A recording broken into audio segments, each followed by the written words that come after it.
Welcome to episode 6 of Inside USEUCOM. I'm Master Sergeant Jeff Curtin from EUCOM Public Affairs, and today I am with British Army Brigadier Bazeley, the ECJ-5 Vice Director.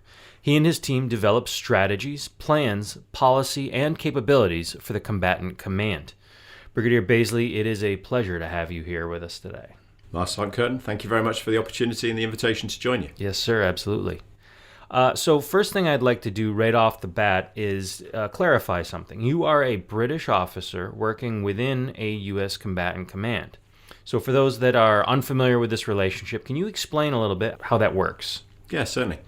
So in the summer of 2019, there was an opportunity created for a British brigadier to come over and join the EUCOM staff to work in the J5 in the plans area, specifically to create a working dynamic that brings NATO and EUCOM planning staffs closely together so that as we align our plans, so that as we bring US EUCOM planning and NATO planning together, I see my role and my team's role as acting as the bridge between those two communities. We've been at it now for nearly 2 years, and I think we've been relatively successful. It's been impressive to see how quickly and how closely, despite the challenges of COVID, the EUCOM J5 plans team have been able to integrate themselves alongside their NATO counterparts in NATO headquarters in Brussels and with the NATO planning staff in SHAPE in order to achieve some really impressive alignment of plans activity. Yeah, a lot of what we do, I know, is trying to align with those allies and partners across the regions here in the AOR. And I'm sure that your experience being in the British Army has really come into handy when trying to have those conversations with U.S. military personnel here at the command. Yeah, so plenty of experience behind me. This is my 31st year of military service. Clearly, for the whole of that, I've been a member of NATO and also for much of it, I've been serving or working alongside US military personnel in training roles, on exercises, and of course on multiple deployments in Iraq and Afghanistan over the last sort of 15 to 20 years. I was lucky enough first to serve alongside US forces in Bosnia in 1995, Kosovo in 2000, and then over multiple engagements in Iraq and Afghanistan. As I say, I was fortunate to work for General Petraeus' headquarters in Baghdad in 2007, which was a fascinating opportunity to see the sort of the inner workings of that huge entity that was incredibly impressive. Mm-hmm. So I've had lots of exposure to the US, which has been a pleasure, I have to say, and it's been a real opportunity. And I think what this role has allowed me to do is to bring maybe a European flavour to what EUCOM's trying to do. And I hope that the sort of command team around us would say that we've succeeded in bringing that sort of the NATOization of Europe, of NATO, of EUCOM's business. Yeah. And I think we've been reasonably successful, as I say. Yeah, you kind of jumped right into my next question there. As far as J5 goes, the plans and strategies department, like what would you say is your biggest part there with that section? And so the two sort of feed off each other. The strategy clearly comes from what the US wants to achieve by way of its global posture, its global place, how it sits, how the US is perceived, and its influence across the globe. Clearly that drives the strategic intentions that the US has. So that flows from Washington to EUCOM. What we then have to do is take that and feed that into US EUCOM activity and capability. So there's a sort of natural flow within the J58 staff that says, okay, so the strategy team will try and understand what Washington is asking of us, and then my plans teams will take that and try and turn that into the ability to actually ensure that what Washington, from a macro government point of view and from a defence point of view, is trying to achieve in Europe and around the European theatre, EUCOM is also trying to do in a very coordinated and efficient fashion. And right. I think we do it reasonably effectively. Right, and obviously we're trying to do that in conjunction with NATO and SHAPE and all the things that they're doing in the theatre as well. Yeah. And it's important, and I probably bore my team by banging on at the fact that we are at times guilty of thinking of it as the US and NATO. It isn't. We're in this. Yeah. That we are a member of this organisation. We have been since the Washington Treaty, over 70 years ago. The US was a founding member of this extraordinary institution that is the most powerful, capable, resilient, effective military alliance in history. That's a lot of history to reflect on, and we're part of it. And we should rejoice in that, because what NATO gives us as an alliance is the most extraordinary sort of security insurance policy, I guess you could call it, where today, tomorrow, by being members of NATO, we have a certainty that our security across the NATO area of operations, so across Europe and all the way back to North America and Canada, we have a certainty that our actions today are there to secure our interests.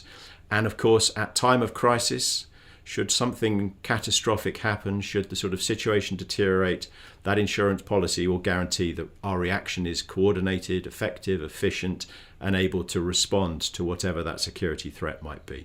So it is an extraordinary organisation to be part of, and we should be proud of what we as EUCOM achieve. We should be proud as what we as Europeans achieve. And to my American colleagues and the American population, you should be incredibly proud of your contribution to that insurance policy, because it is fundamentally the most impressive security and military organisation I've ever seen. Yeah, I mean, I know that one of our major goals here is to maintain those relationships and the allies and partners and grow them, obviously.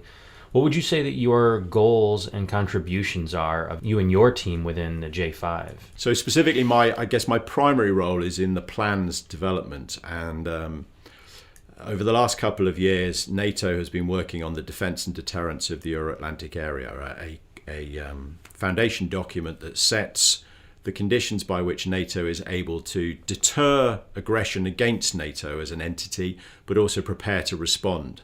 And so we have spent a lot of time working with NATO allies and partners to make sure that we are able to respond and manage our activities today to prepare to deliver what I think we could consider to be the sort of the normal routine drumbeat activities that guarantee our peace today, tomorrow, next week, next month, next year. And that's under a document called Secure Strategic Directive. And that gives us the sort of peacetime competition. What do we want to do? How do we want to do it? How do we want to maintain our security interests, build our capability, build those capabilities of our allies and partners, whilst making sure that anyone that might threaten us understands that we are resolute and determined to secure Europe. So that's sort of part one. And part two of my team's efforts is in developing a plan in case, and I accept it's the 0.001% whatever chance that hopefully this will never happen, but if ever NATO did have to go to war, we have a plan that is ready, able, resourced, exercised, and credible in order to make sure that we could defend NATO and NATO's interests and the member states of NATO should that be necessary. So two huge planning tasks for the team, which hopefully we're proving to be reasonably successful at. As I say, I think that effort to bridge between EUCOM and the NATO staffs has been successful, and even despite the sort of the frictions of COVID. Yeah, some of the best laid plans are ones that you hope you never have to use, right? Absolutely. It's a great truth that, of course, if you write a plan, you never have to use it. Well, that's fantastic. Whereas if you don't write a plan, you'll guarantee that you wish you had. It's testimony that EUCOM had a pandemic plan on the shelf that we were able to pull off and sort of start to execute. Now, of course, was it perfect? Was it absolutely accurate in every respect? No, but it gave us a fantastic start point to work out how we were going to make contribution to both our own management of the COVID crisis from our own internal point of view, but also how we were going to work with allies and partners to do what we could to support those across the European theatre. Having a plan represents a start point, not necessarily the definitive end point of the journey. Right, yeah. I mean, so EUCOM has a pretty big footprint here in Europe. How would you say that plays into US EUCOM's commitment to NATO and the partners and the allies here in this region? I came to Germany the first time as a young officer in 1992, and there were probably, I would guess, a couple of 100,000 US servicemen in Germany at the time. So when you say you've got a big footprint, yep, you've got it. You've got presence across Europe, absolutely. But the scale is nothing like what it was. And that's inevitable, of course. There is the aftermath of the Cold War, the aftermath of the collapse of the Berlin Wall and the Warsaw Pact. The dynamics across Europe changed. And of course, we all became very focused on issues in the Middle East with Iraq and Afghanistan. So the dynamic has changed hugely. But I think what is testimony to what you have done and what the US has done is you have refocused your military engagements into a more targeted, more sophisticated approach, where you, rather than just being a sort of a huge mass, a huge entity sitting in Europe, almost just being a factor by scale, you've become more sophisticated in the way in which you target the touch points through which you wish to achieve your influence and effect. Right, which of course goes back to our plans. It goes back to our plans to a certain extent, but also goes back to the quality of the individuals you bring into the theatre. Yeah. You know, you've got defence attaché teams and Office of Defence Cooperation teams, security capacity building teams, 39 different teams dotted across the European theatre. That gives you some world-class human beings, some really bright, really engaging, really capable human beings out there representing the United States from a sort of a global strategic point of view, but also representing the United States from a military perspective. That allows you to have some extraordinary influence and engagement. And of course, you are as a brand, the US military as a brand is still a world-leading entity. So where you have those touch points across Scandinavia, Central Europe, Southern Europe, Eastern Europe, wherever they may be, your people are representing the very best of what your military has to offer. And I think what you've done very cleverly is you've replaced scale with sophistication, and therefore you're probably having just as much effect in terms of building the capacity of the European theatre, building the capability of your allies and partners, without having to have hundreds of thousands of US personnel permanently employed in Europe. You will know better than I do, to be honest, whether there is a missed opportunity. I'm sure lots of your servicemen would have loved to have had the opportunity to serve in Europe, but maybe you don't have that opportunity anymore. But I think what we do see, and the exercises that go on annually, and you've got some huge exercises. You've got Defender Europe 21 going on at the moment with thousands of US personnel coming into the theatre for a short term to do an exercise, work with allies and partners, and then of course return to the continental US to see home, family, basing, all those sorts of things. So that nature of that sort of episodic engagement, underpinned by good legacy relationships you have with the nations across Europe, and then executing the plans that the teams here in EUCOM develop, I think we're in a really good place. I think EUCOM and the United States military can feel a sense of pride, but also a certain sense of satisfaction. You're doing things right. Yeah, and you mentioned Defender, which is something we brought up in a previous episode or two. We had J7 on here previously, and they talked about how they write the plans for the exercises. Yeah. So how does the plans that your team comes up with differ from the plans that they write from those exercises? So their plans are how do you conduct an exercise. My plan is how do you fight a war. Okay. So they're kind of a level lower. So Defender Europe 20 essentially is moving 20,000 people from CONUS into Europe to allow the troops to come and practice things like moving equipment into theatre, moving people into theatre, and then do an exercise with Albania, for example. That is not exercising a specific plan we've written. It's almost like a subplot that the J7 will write to say, hey, we want to do an exercise between US Army and the Albanian Army. Go do an exercise. Okay. Now, ultimately, if you take all of those little exercises, you sum them together, they build capability. They build the capacity to then execute, if necessary, the plans that the J5 plans write, the war plans that we write. But a J7 exercise plan and a J5 war plan will have a relationship, but they are not necessarily dependent upon each other. When a sports team trains, they train different drills. I won't try and do an analogy related to American football because I don't know enough, but if you think of soccer, you'll train a defensive element of the game. You'll train, how do you break up the wings? How do you move the ball through the middle of the pitch? How do you take corners? How do you take free kicks?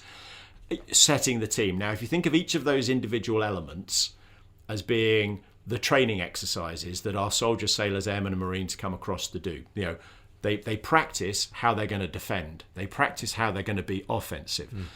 The actual benefit of that training only comes to be seen when you put them on a field in an active competitive game. And hopefully what you realise is that you are better trained, better able, better integrated than your adversary, and you win 1-0, 2-0, 3-0, 4-0. Well, that's the same for the military.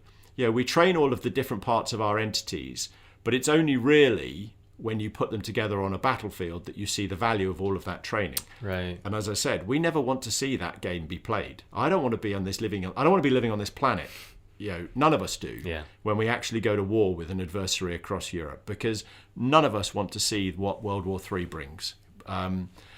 But professionally, militarily, we have to be capable of having that fight if we do. And that's what the training builds the capability to do, to have the fight, to win the victory, to guarantee the peace, ultimately, if we need to. Okay.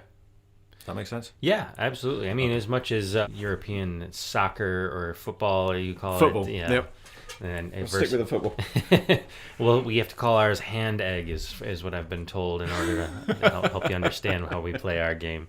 But so that does make sense, and it really helps kind of connect what the J5 does and how you work with the J7, who then works with the J9, and all these different entities is one of the things we're trying to bring together and help understand how everyone works as a team to put on exercises like that and win that. And fight. it is a team game. The whole thing is a team sport, and like all teams, you're as strong as you're trained to be, and you are as weak as the weakest member of the team. We want to make sure we are capable. If we've got weaknesses, areas where we have risk or concern, we'll do everything that we can to improve our capabilities and address those.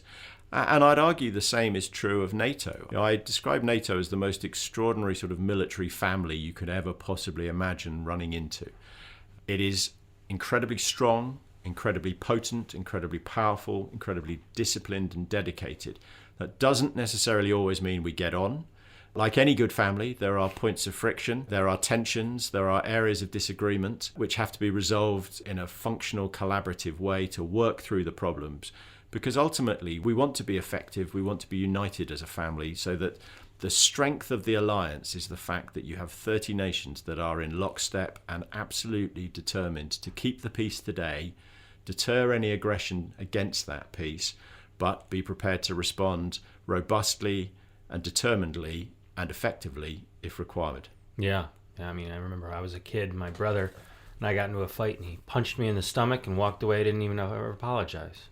But I will say that now, 20 years later or so, if I ever needed him for anything, he'd be right on top of it to jump. Absolutely, and that's the reality. I've got two university-age sons. The reality is, sons, daughters, you will fall out with them at times. They will do things that will upset you. They will do things that will test one's patience. Yeah. Stretch one's willingness to maintain the sort of family bond. They'll try and bankrupt you. They'll emotionally stress you, whatever it might be. But fundamentally, you still love them. And NATO has all of the same foibles, I'm afraid, which is that, we all know what we want to get out of NATO, which is the guaranteed security of the NATO alliance and across the NATO alliance. There are just days where it feels a bit bumpy at times. Doesn't mean the family's falling to pieces. We just move through that and improve. Yeah, absolutely. I would actually say that sometimes that actually helps the family seem more strong and put together. Yeah, I agree. So USEUCOM works with NATO through SHAPE. Can you tell us how that relationship works to support the U.S. commitment to NATO? Yeah, I mean, clearly it helps having the same boss in General Walters. Yeah. That makes a huge difference, because essentially if General Walters directs that what he wants to achieve from a NATO perspective, he can clearly give us similar supporting direction from a EUCOM perspective, and that certainly helps keep us all aligned. I take no credit for this, but I certainly do recognise that even in the 2 years I've been here, it is tangible how much EUCOM and SHAPE particularly have grown together. And that's fantastic to see, because I think that is the embodiment of what General Walters wants to achieve by the way he's seeking to align and converge EUCOM and SHAPE. And that's really good. I mean, we see very, very close alignment in the intelligence community. We've discussed already the sort of alignment of exercises where that's really moving forward. On my plans team, there has been huge moves to make sure that EUCOM and SHAPE are thinking and acting and planning the same way. And then finally, I'd say in sort of logistics sphere, the J4 in EUCOM are absolutely aligned with and wedded to NATO's J4 and the logistics community. So when we talk about sort of enabling the theatre, making sure that we can move our equipment, we can move our people, we can support our people in terms of all of the logistic functions, whether it be fuel or transport or anything else, the J4 in EUCOM is hugely linked into NATO as well.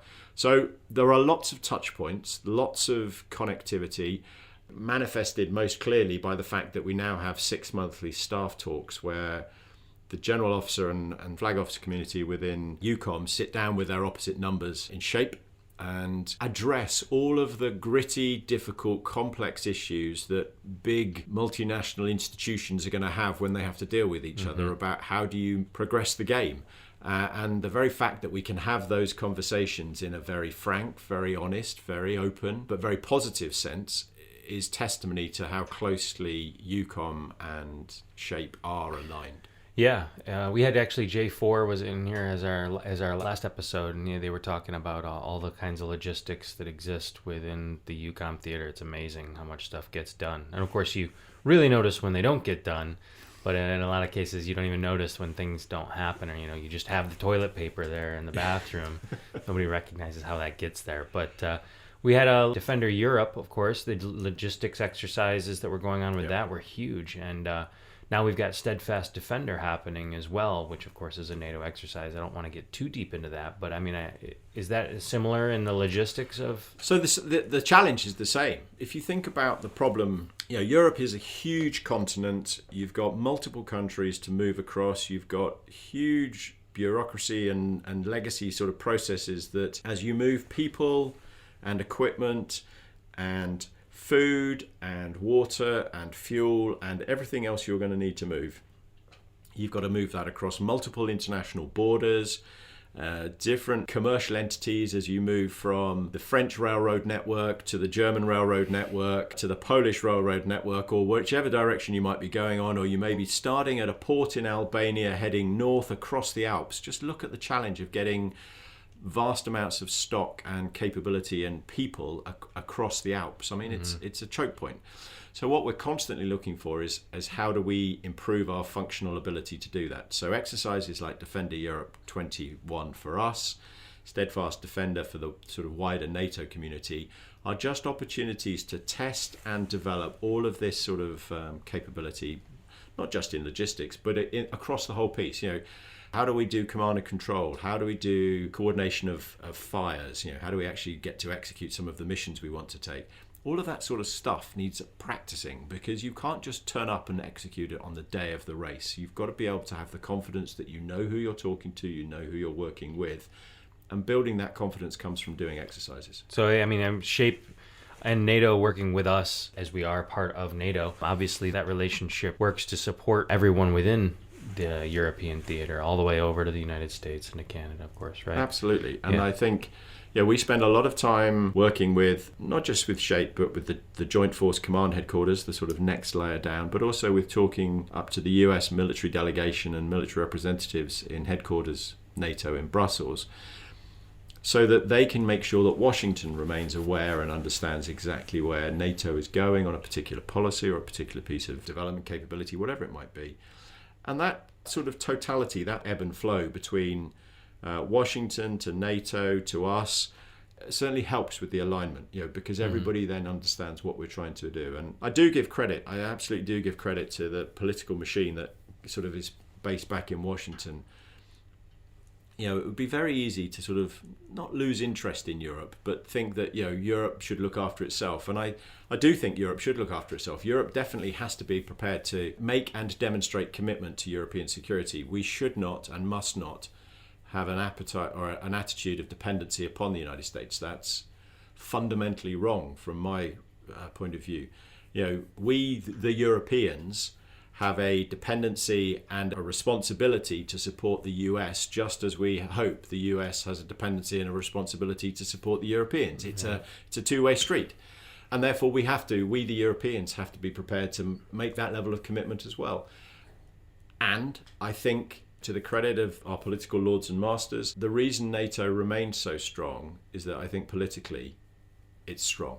As I say, there are always going to be moments where it becomes a bit bumpy for one reason or another. Yeah, that's a huge part of that alliance, I'm sure. So how are we as USEUCOM working with NATO to meet those security challenges faced by the member nations that we have here in theater? So we spend a lot of time talking to our allies and partners. I was not a NATO nation, but I was in Stockholm just last week. I was in Paris the week before that.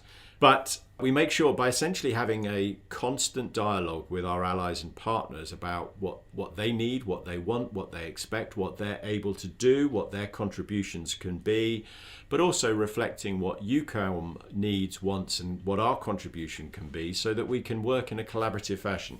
The very fact that everywhere I go and everywhere I have been in my time here in EUCOM, it is a incredibly positive, incredibly warm and welcome engagement with all of those allies and partners. All of the European nations that I've had the opportunity and been able to talk to, they welcome and appreciate the US contribution, and they want to work with the US as a partner, as a kindred spirit. They see the importance of US contribution, but they also appreciate that, for you, it's a long way from home. And they recognise that it's not without price or burden or challenge that you all come here and make the contribution you do. Right, yeah. So it's a very positive relationship, I think, both ways. As we're wrapping up here, I just want to ask one last question. And if you had to describe the relationship between NATO and USEUCOM, how would you identify how the two entities work together? I think I'd characterise it as brothers in arms. We have the same boss, we have the same aspirations and direction in terms of what we want to achieve. We are not the same individual, though. EUCOM has its objectives on behalf of the US, and I mentioned earlier that we take our strategic direction from Washington, but we are brothers in arms. We want to achieve much the same sort of things. We want to ensure that our adversaries understand that we will counter their actions. We will push back where we see them threatening or disturbing European security and NATO security. And at worst case, we would be prepared to stand and fight collectively against that threat. So yeah, brothers in arms. I think we're the Bo and Luke Duke of the European security community. Okay, I'll take your word for it. Yeah, obviously with us all having the same mission, security and prosperity in the region, that relationship is huge, and that's something we'll continue to work on for forever. And I think we can be very proud of it as well, to be honest. I think we should. At times we beat ourselves up about, do we do enough? Do we do too much? Is it the right thing to do? It's not a purist process we're in. This is not exact science that we're in. We're in the grubby, hard-end, messy business of military relationships and military activity. It's not high-end science. It involves human beings, complex terrain, complicated machines, and an awful lot of uncertainty. But we could be and must be really proud of what a contribution and the effect we do have. Europe has, by and large, been secure and at peace with itself for 76 years now. That's something to be proud of. We shouldn't be naive or thoughtless and think that it's a given, therefore that will always be the case. Right. There are current and enduring and constant threats to that peace. But everything we do to continue the themes and demonstrate the strengths and capability and our intention to keep the peace. It is telling. NATO is set as a defensive organisation. It's a defensive organisation that can punch very hard if the need be, but it is not looking for a fight. Quite the reverse. It wants to keep the peace, predominantly. That's what it's set to do. And that's hugely impressive that we have done that for the last 75 years or so, and we hopefully will do it from now until eternity, whenever that might be. But to see the moment when it goes wrong, it falls off the track, because at the moment, that's not somewhere where any of us would want to go. Yeah. The fact that they want to keep the peace is obviously evident, and it shows with all the relationships and all the things that we do together with all the different countries across Europe.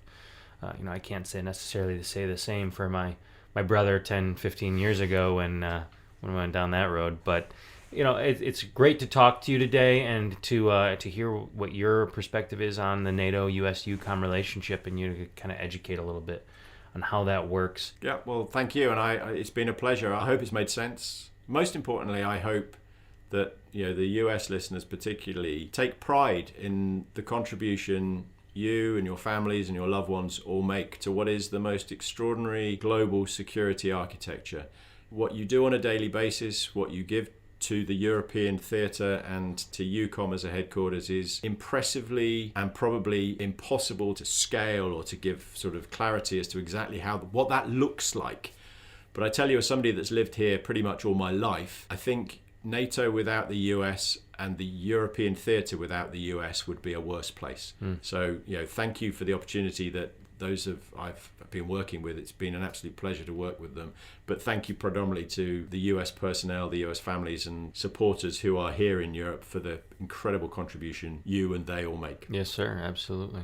And thank you for your contribution here, being kind of the fish out of water as you walk around amongst all the U.S. personnel that are here. It's perfect. I've thoroughly enjoyed it. Thank you. Absolutely. This has been Inside USEUCOM. Today I spoke with British Army Brigadier Matt Bazeley from the ECJ-5 as the Vice Director. Thank you for listening, and we will speak to you again next time.